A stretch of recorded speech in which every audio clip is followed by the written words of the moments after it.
खूबसूरत रही है। मखाने की खुशबू, चादर की शीतलता और पाग का सम्मान, यही है मिथिला का तरीका देने को अपने अतिथि को सम्मान।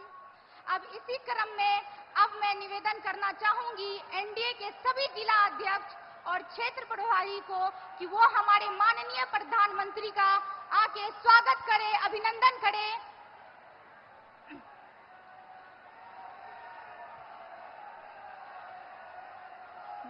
मिथिला की परंपरा आज और परंपरागत हो जाएगी जब माननीय प्रधानमंत्री जी हमारे मिथिला की परंपरा, हमारी शान मखाने की माला अर्पण करते हुए आप देख सकते हैं। ये दृश्य वाकई में ऐतिहासिक दृश्य है। जोरदार तालियों से इनका अभिनंदन करें।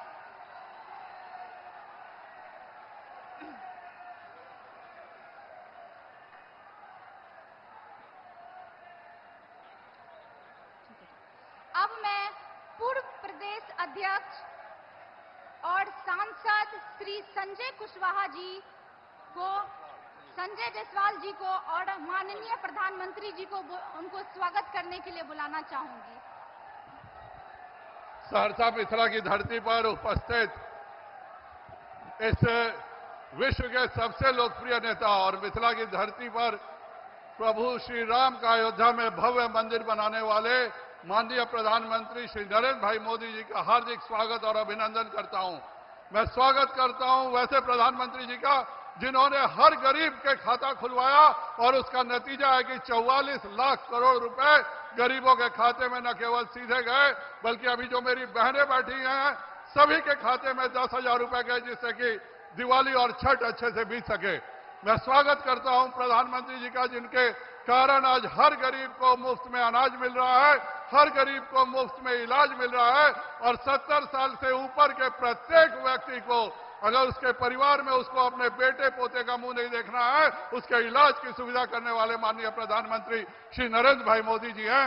मैं इस कोसी के क्षेत्र में स्वागत करना चाहूंगा कि प्रधानमंत्री जी का एक फैसला कि नेपाल में 10,000 मेगावाट बिजली बनाने पर हम सीधे खरीदेंगे। आज नेपाल में 300 से ज्यादा बड़े बांध बन रहे हैं और जिसके कारण से पूरा कोसी क्षेत्र बाढ़ से मुक्त हो जाएगा 5 से 7 साल बाद। वैसे प्रधानमंत्री जी का मैं स्वागत और अभिनंदन करता हूं और मैं उनसे माननीय यहां के उम्मीदवारों से परिचय कराना भी चाहूंगा। मैं सबसे पहले परिचय कराना चाहूंगा माननीय श्री आलोक रंजन जी से, जो सहरसा के बीजेपी के उम्मीदवार हैं। मैं परिचय कराना चाहूंगा माननीय श्री संजय कुमार सिंह जी से, जो लोजपा से सिमरी बख्तियारपुर से उम्मीदवार हैं। इनकी पहचान हेलीकॉप्टर की है। मैं परिचय कराना चाहूंगा कि माननीय श्री रत्नेश सदा जी से, जो सोनबरसा से उम्मीदवार भी है जनता दल यूनाइटेड के तीरछाप से और माननीय मंत्री जी भी हैं।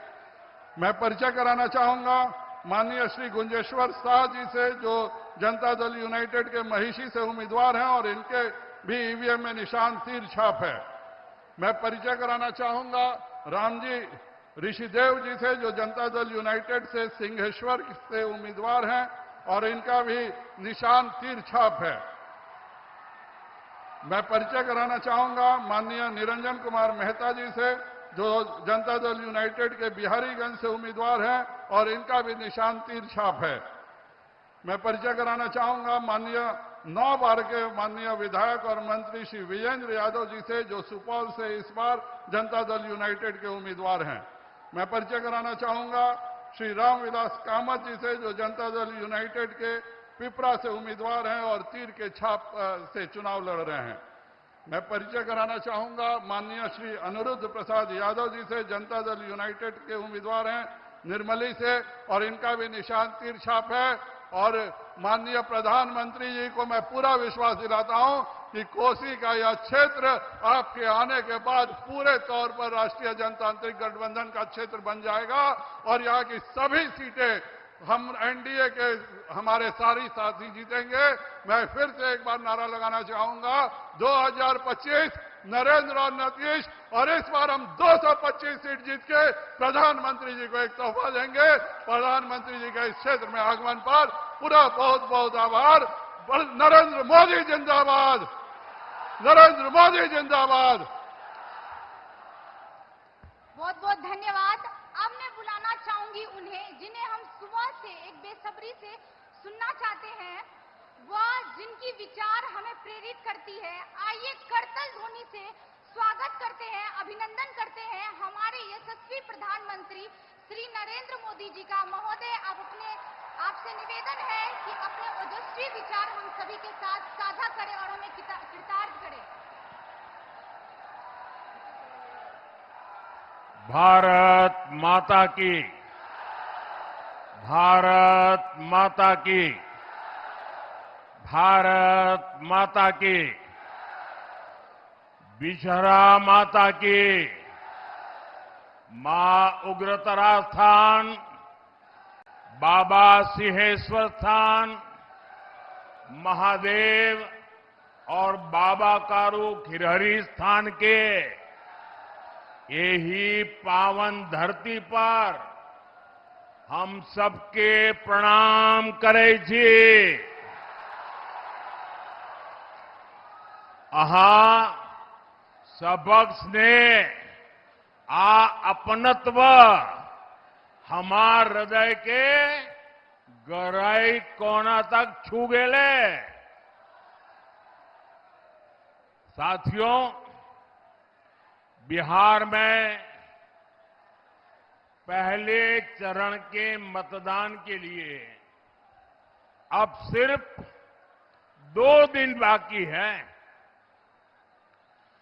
6 नवंबर की सुबह सहरसा और मधेपुरा वोट डालेगा। यहां अनेक साथी हैं जो आपके जनप्रतिनिधि के लिए, मैं उनके लिए आपसे आशीर्वाद मांगने आया हूं। और इस चुनाव में बहुत सारे मेरे नौजवान बेटे बेटियां हैं जो पहली बार वोट डालने वाले हैं।